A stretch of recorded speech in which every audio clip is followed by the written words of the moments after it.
Hi! Welcome back to my channel. This is once more Bernasita Kuyon, greeting each and every one of you a Happy New Year! So, this pandemic school year, students are back either on their online class or on modules. And therefore, I am back also with my free tutorial to parents, grandparents, guardians, and students who are in need of the topic that I am going to discuss.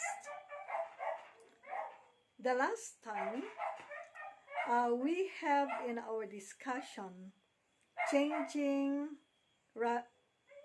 our rational numbers, fractions into decimals, and likewise decimal into fraction.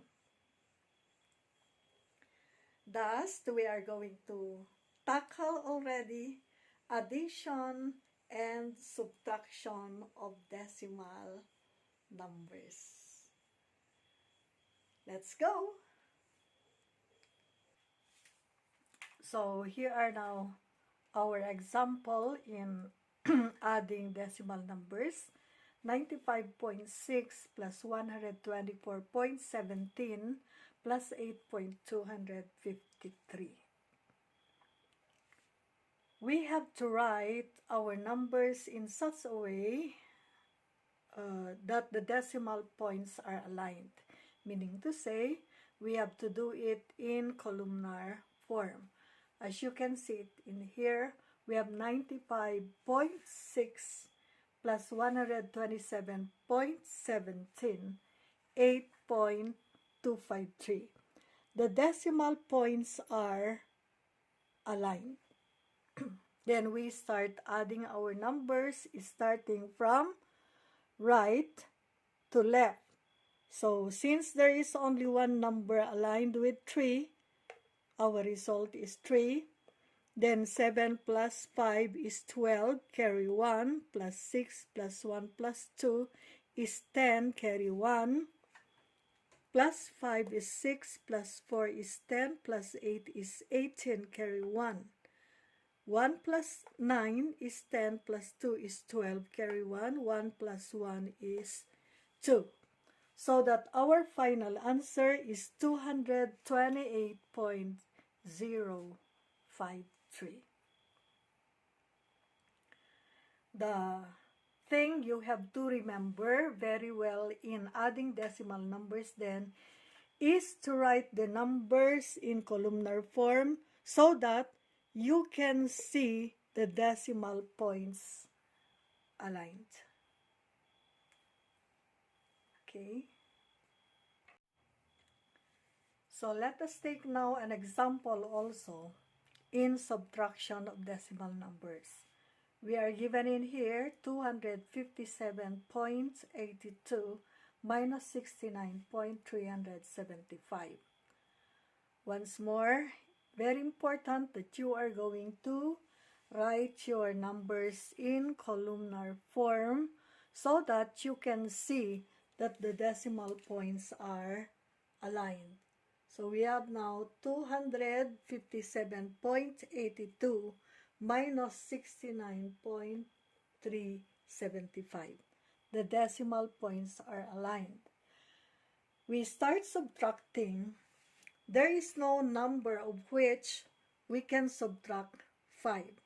So there is a need to add a, understood that 0 is the next number to 82 since 82 is just the number given. If we are going to do that, we can now borrow from 2. So just like in our subtraction of numbers, when you are going to borrow, that will give you now borrowing 1, which will mean 10. 10 minus 5 is equal to 5, we are left with 1 when we borrowed 1 from 2. So 1 minus 7 cannot be, we have to borrow also from 8. So 8 becomes 7, and the number we borrowed will be equivalent to 10. So 10 plus 1 is 11, minus 7 is equal to 4. Then 7 minus 3 is equal to 4. Once you reach your decimal point, you write your decimal point is the same. 7 minus 9 cannot be. So we borrow from 5. So 10 will be added to 7. 17 minus 9 is equal to 8. Then 4 minus 6 cannot be. We borrow again from 2 to become 1. And we have now 14 minus 6 is equal to 8. Then bring down 1. We have now a result of 188.445.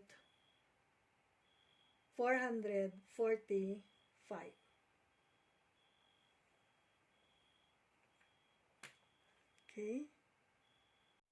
Okay, so that ends our discussions on addition and subtraction of decimal numbers. You might have noticed that I have given you only one example each. It is because there is just one thing you have to remember whenever you are adding or subtracting decimal numbers. It is writing our numbers in such a way that the decimal points are aligned. So again, thank you for reviewing with me. I hope that you are given again, you are refreshed on how to add and subtract decimal numbers. Till next time!